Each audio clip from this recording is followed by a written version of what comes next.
Duduplak! Welcome again to my channel, Duduplak TV. So today we will discuss on how we can put our key fob or remote key to sleep mode.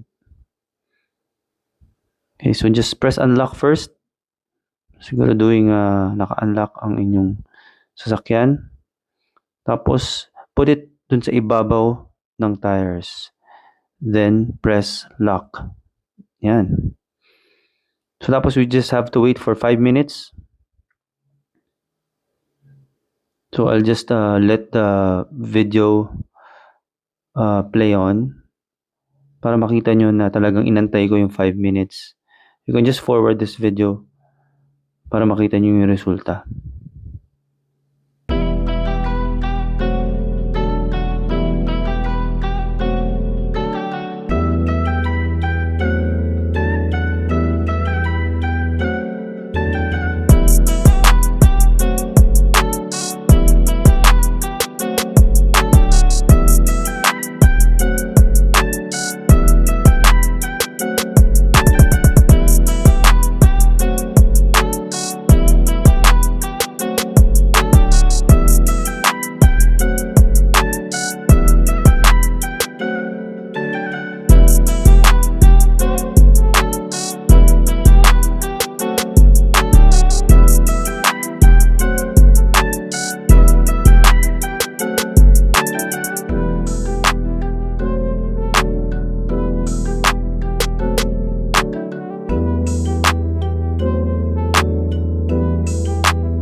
Oh.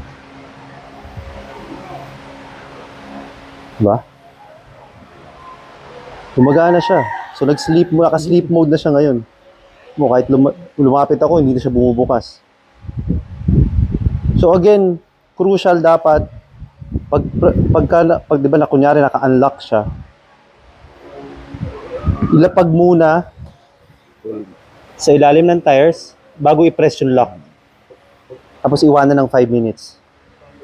So ayan, alam mo, malapit ako, hindi siya bumubukas. So para buksan lang yan, just press any button, bubukas na yan. O press unlock, it will open. Ayan, layo tayo. Lapit.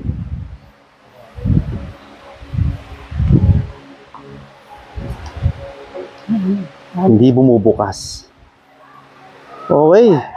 Guys, sana kung nakatulong sa inyo to, please like and subscribe and share it to your friends na may mga MZoom, mga ka-Zoomies natin. Okay?